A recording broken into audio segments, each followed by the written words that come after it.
Hello. Is this working? Yep. Okay. Last year, I made a $1,000 bet with my younger cousin. Normally, when siblings make bets, it's over something fun like, doing a backflip on a motorcycle or something crazy like that. But mine was purely artistic. So the bet was I had to get 1,000 likes on ArtStation within 6 months for something that I'm terrible at, which is 2D painting and drawing. And to make things more interesting, if I actually succeeded, I would actually get nothing. So the deal was if I failed, I would give him $1,000, and if I succeeded, I'd get nothing. So why would I do that, right? Why put myself through that? Basically, I've always wanted to learn painting, but somehow the motivation was never there. And then I learned about loss aversion, which is that you're much more motivated to stick with something when you have something to lose. And it worked. So for the next 6 months, almost every single day, I was drawing, painting, going to drawing classes on weekends, all sorts of things, learning to draw. And I'm pleased to say that with just 3 days left in the challenge, I disappointed my cousin by reaching the 1,000 likes on ArtStation. Now, I don't say this to impress anyone, of course. I say it because while I learned a lot about drawing and painting, I learned a lot more about how to be an effective artist. Because previous to this, the way I'd learned Blender was the way most people learn new things, which is, they learn it when they have time, they, drift around, they watch tutorials wherever. But when you have something to lose, like $1,000, it really throws things into question. So what I've done is I've distilled down the 7 biggest lessons, the 7 biggest habits into this presentation. And throughout it, I'll also talk about, the habits that some of the world-class professionals today use. So you'll learn what, for example, Stephen King, Pixar, and even Kanye West have in common. So, guys interested? Yeah. All right, good, yay. Okay, so first habit is, deceptively simple. Daily work. You need to be working on your task, your artwork, whatever creative goal you have, every single day. Now, when you think of this, you think, why every single day? Why can't I just do it when I have time? Like, if I worked 1 hour Monday to Friday, by the weekend, that's just 5 hours. Why can't I just do 5 hours on Saturday or Sunday, right? Well, the thing is that these large blocks of time that we imagine, they very rarely ever pan out. And this is why most great artists across history achieved whatever it is that they do, writing books, writing music, whatever it is, by putting in time every single day. So, for example, J.K. Rowling wrote The World of Hogwarts, Harry Potter, across 5 years. And she did that whilst raising a child. And instead of waiting for these big, grand moments where she'd have free time on a weekend far away where she could block it off with the child's and a babysitter, she worked on any spare chance she had every single day. Jerry Seinfeld wrote the Seinfeld series by putting an X on the calendar for every single day that he wrote jokes. And then after he had a couple of days in a row, his next goal was to just not break that chain. Mike Birbiglia, another comedian and a screenwriter, found that he was putting off writing his movie script because he had too many meetings with other people. So instead what he did something interesting, which was to make himself a meeting with his script every day at the cafe, to sit down for 2 hours at a laptop and type away. And he found by doing that, he wouldn't put it off. And personally, from a personal experience, I could speak on daily work in that it sounds simple. Like, who wouldn't want to work every single day, right? Like, everybody would want to do that. Why don't people do it? And the thing is that after you've worked a whole day at the office, listening to your boss ramble about stuff, you come home, you're tired. Last thing you want to do is punish yourself by learning something new. Instead, you end up on Netflix, Reddit, video games, whatever it is, right? So one thing that I found worked for me was to agree to do the smallest amount of work possible. So in my case, it was to put the pencil on a paper and draw 1 line. So on days when I felt like, I can't do anything, I don't want to do anything, I've had such a tough day, I just want to sit and relax, I'd say, all right, well, can I do one line? So I go, all right, I can do one line.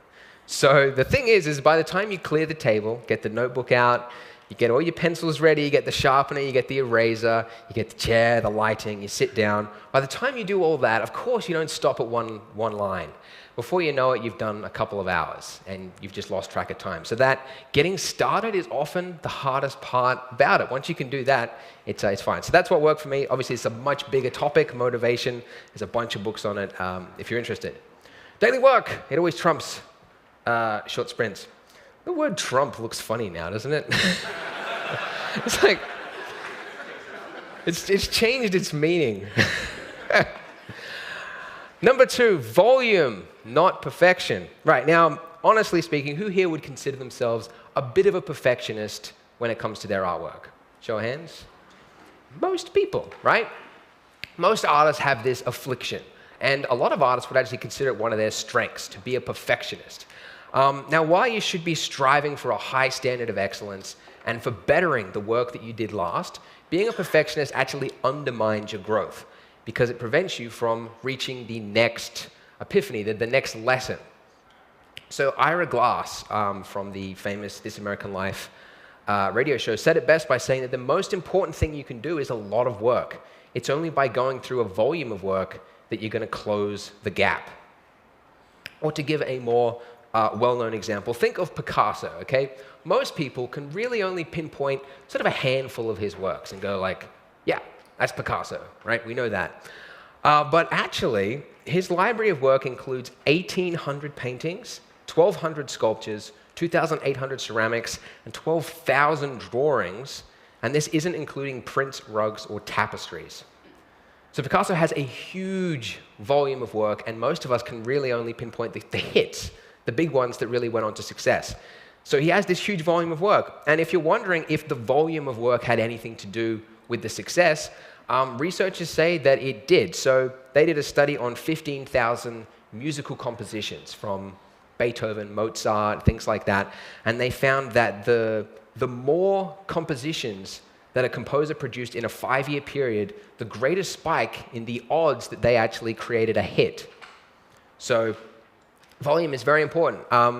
So speaking from a personal standpoint, I found that when I was creating these 2D works, that the perfectionism stage, that last little bit where you've done most of the work, but tweaking it, zooming in really closely, and getting the fine details and the shadows and the lighting and all that kind of stuff, it eats up a lot of time. And the interesting thing is that you don't actually learn a lot in that last bit.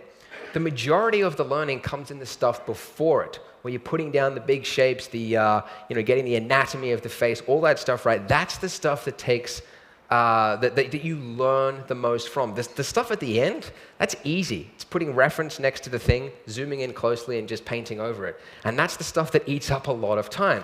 So my point is that if you're a perfectionist, you're not able to get to the next lesson, to get to the next big epiphany. So volume, not perfection. Get on with your next work. That's number 2. Number 3, steal. Right. So it's common to look at the work of our idols and just assume that they were born to do whatever it is they do. That Rembrandt, first time he started painting, he just had this idea for how to paint light and shadow. Or that Quentin Tarantino just was born to make these fun, interesting stories, right? But that's not how the human brain works. It's always built upon the ideas before it. So our idols, the stuff that we look at and go like, they're such an original. How did they do this thing? They built upon stuff, their idols, stuff that they loved. And this is why if you look across history, you'll find that most great artists recommend stealing.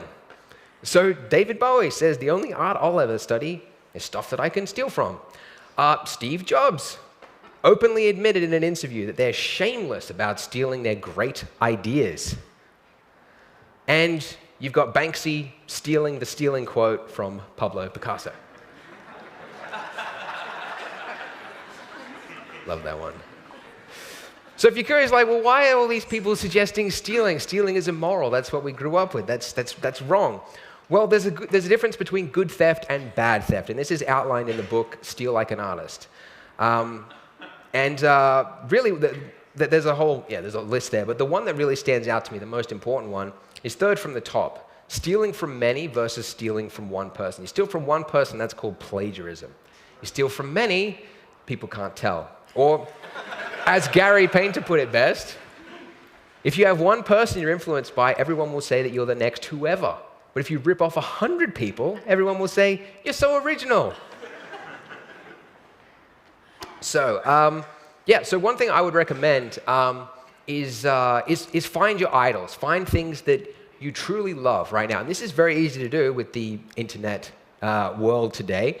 You can just go on ArtStation and find stuff you love. So this is what I did. At the start of my challenge, I started an Evernote file, and I just went through ArtStation, and I just copy-pasted the stuff that I loved and put it into one file.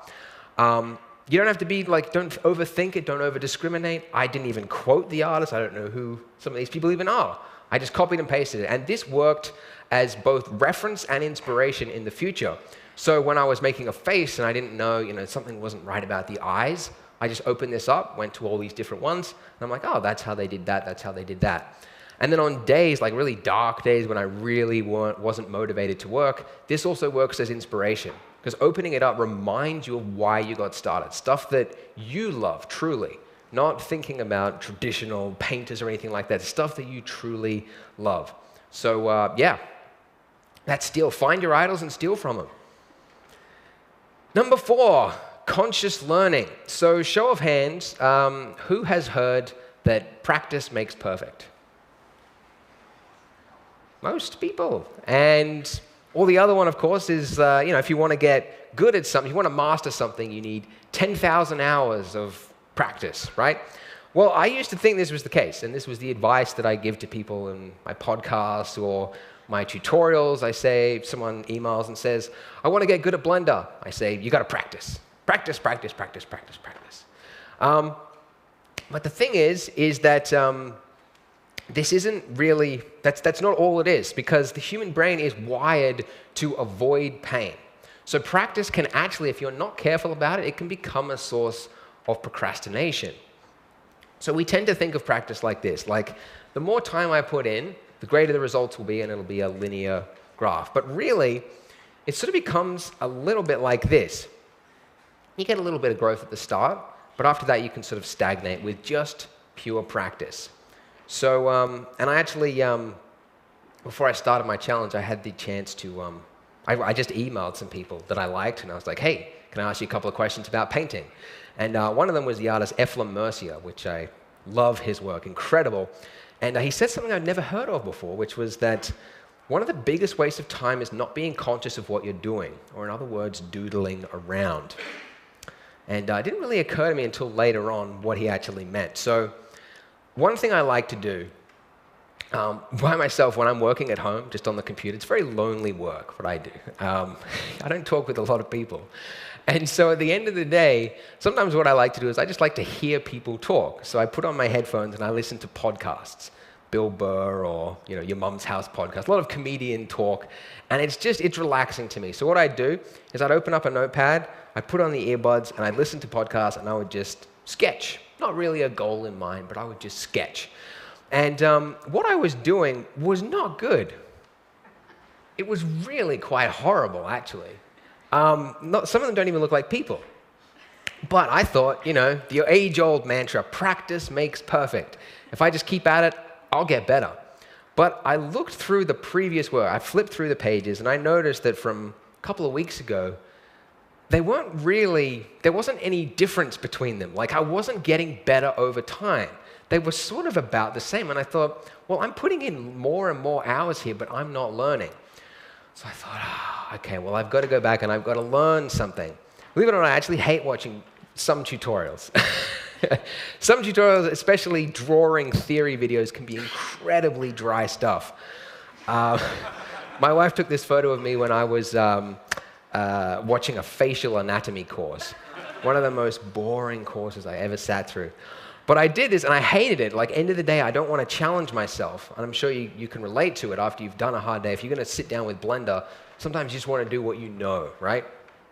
And I hated doing this stuff. But in this process, I discovered that I completely misremembered several facial measurements. So I was drawing faces that were totally wrong, and they never would have gotten better unless I'd learned this. So after I completed this, my faces improved almost immediately, just like that, because I stopped to relearn. Had I continued just practicing, practice makes perfect, it wouldn't have gotten better. So really, this graph looks a bit better like this.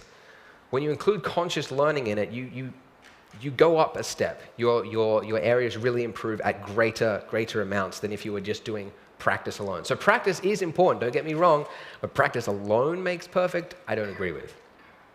That's conscious learning. It's not always fun, but it's the fastest way to grow. Rest. So who here's had an experience where maybe you're working on a scene in Blender and then you're just stuck. You hit a brick wall, you don't really know what's going on, and you're just stressed out. Who's had that experience before? You're just like, yeah, lots. Okay, that's good to see. Not alone there. I have this a lot, and you've probably had this experience as well, that maybe you walk away and you start doing the dishes, and then suddenly you come up with the solution. It's weird. Maybe you're in the shower, you use something, and you just go like, yeah, I could put the lighting on the other side, I could change the color of the shirt, that would match the thing. And you just think of this thing when you're removed from the work. So this is actually a strategy that most professional artists use. So for example, Stephen King, he reckons, what would he know? No. Stephen King, he says that any novel, regardless of its size, shouldn't take longer than 3 months to complete the first draft. But then after the 3 months, you should stop work and not look at it for 6 weeks. 6 weeks, do something else, go on a holiday, or start another book, do something else. Then after that, when you come back to it, it's like you're reading somebody else's work. You see it from a completely different perspective, one that you would never have gotten had you just sat there and just continued to type away. I was supposed to skip that. Anyways. From a personal experience, I found I drew this Rey from Star Wars over a couple of nights, and I didn't really know where to go with it. And I was like, black and white, sort of traditional, got a black background, whatever. I didn't really know where to go from there. So I took a 3-day break. I went and I started some other drawings and did some other stuff. And then after 3 days, I came back to it. And I remember feeling completely detached from it in a good way, in that I could basically work on it like I wasn't I wasn't in it anymore. Like I could experiment with it. So I remember seeing a brush that I'd never seen before in Photoshop, and I just drew over the top of it, and I was like, ooh, that looks kind of interesting. And then within about 15 minutes, I had this interesting effect, this sort of force, kind of weird sort of aura about it. And I never would have gotten there had I continued to work beyond those 2 days. So that break, that rest period, gave me a period where I felt, detached from it. So having this rest period is very important. It's also actually now what we do at Blender Guru as a strategy. So if we've got 3 artworks we want to create for a trailer, like Grass Essentials trailer or something, instead of doing all 3 of them, we complete one to completion, then start the next one, and then the next one to completion, start the next one, we do all 3 of them simultaneously. So we work on this one for one day, this one for the next day, and this one for the next day, then loop back.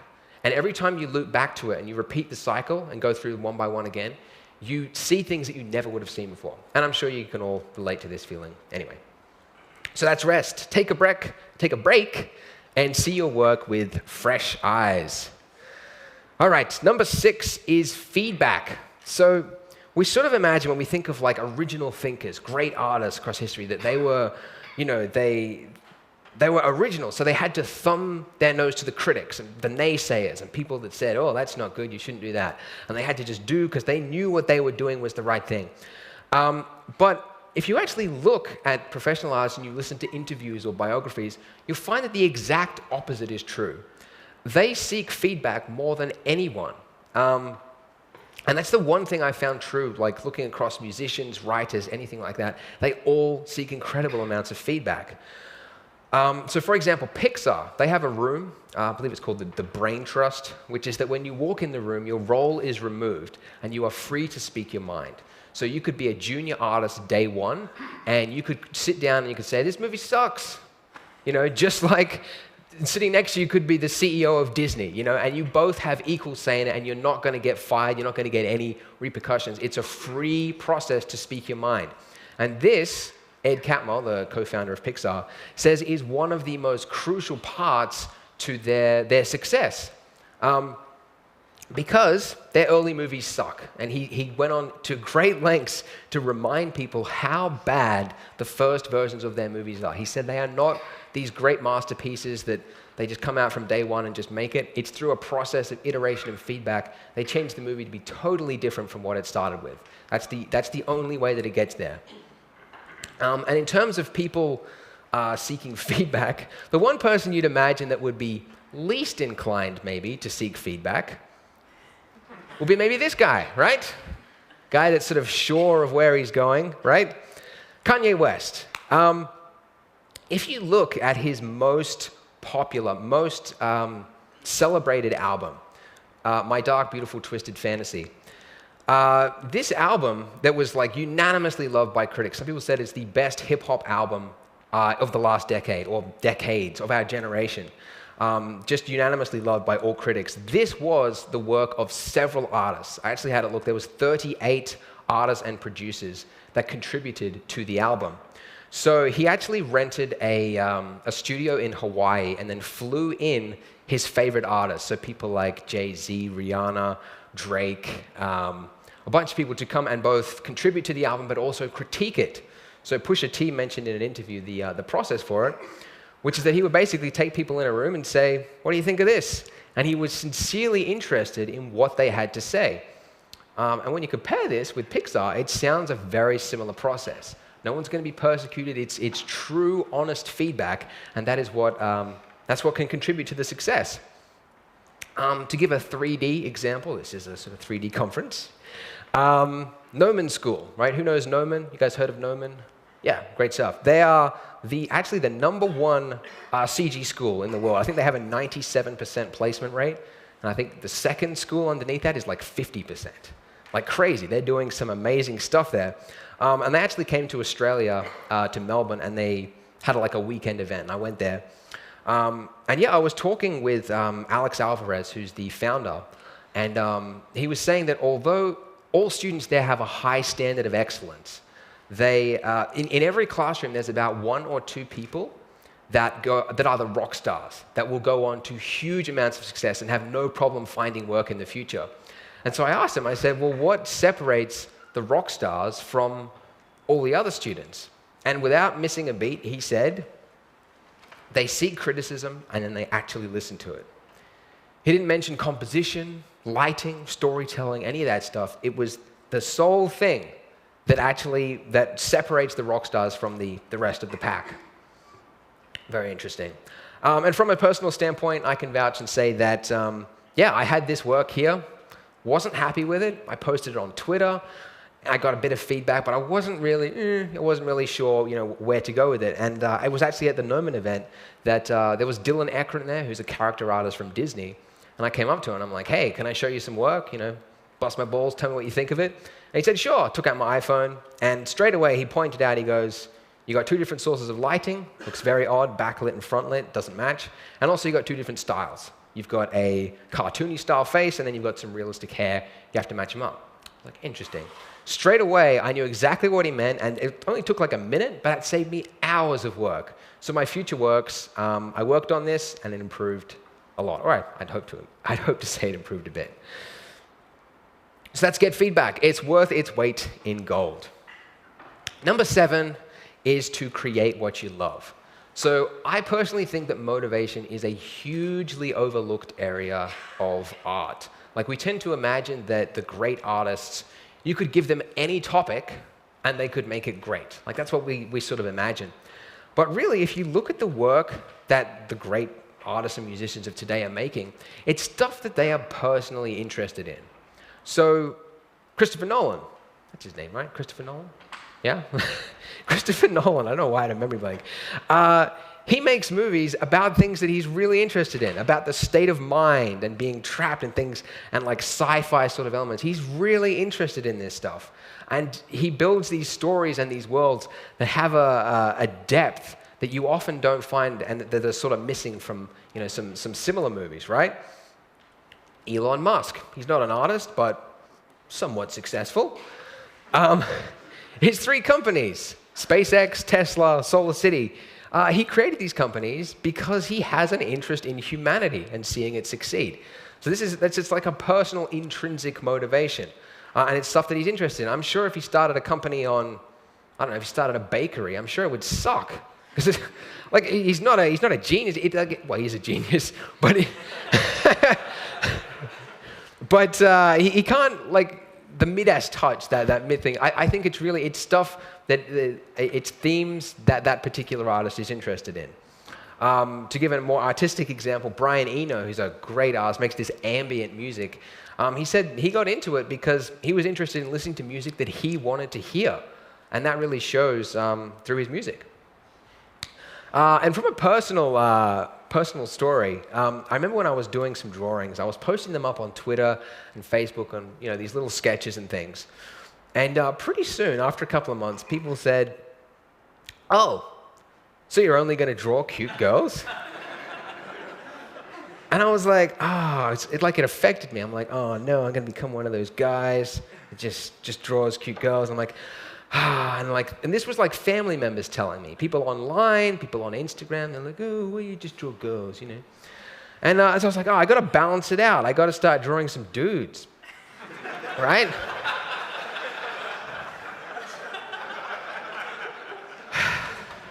So I started drawing some guys, and it just didn't work. My heart wasn't in it, right? Hector, Salamanca, I loved the series, but I just wasn't interested in it. And the effort required to make something look good, like you need that intrinsic motivation. So my heart just wasn't in it. And I remember there was, so this was at around the time that Mythbusters was hitting their decade of being on air or something like that. And I don't really watch Mythbusters. I know it's a cool show and science, all that stuff. But I wasn't really interested. But I thought, other people would like it if I probably drew a nice picture of, the 2 guys on it. Didn't really work. And again, my heart wasn't in it. It's a great show, but I just don't watch it, So, after a while of having these failed attempts, I was like eating time. I've got, 6 months to achieve this thing, and I was wasting time. And then I had this epiphany, like who gives a shit what people think, right? Like, who cares? And so I went back and I started doing the stuff that I really loved, which was, like, honestly, I find girls to be a lot more of an attractive subject than most guys. Right? That's just what I think. And look, there's enough red tape in life, like the government telling you what you can do, your boss telling you what you can work on. Art is one of the few fields where you get to do what you truly are interested in. And so I personally think that when you start letting other people interfere and tell you what you should and shouldn't do, I think it's a big mistake. So create what you love. You'll make better work, honestly you will, and you'll stay motivated in the long run. So that's the summary. Daily work, put in work every single day. Focus on habit building, very important. Don't be a perfectionist, although you think it's a good thing, it's generally not. Find your idols, steal from them. Conscious learning, although it kind of sucks, you do need to go through and find what your weaknesses are and attack them. Have a break. That's often better than just working through it. Get feedback from everybody. It's not a good thing to be putting your head in your sand and going through it. And then finally, create what you love. Thank you.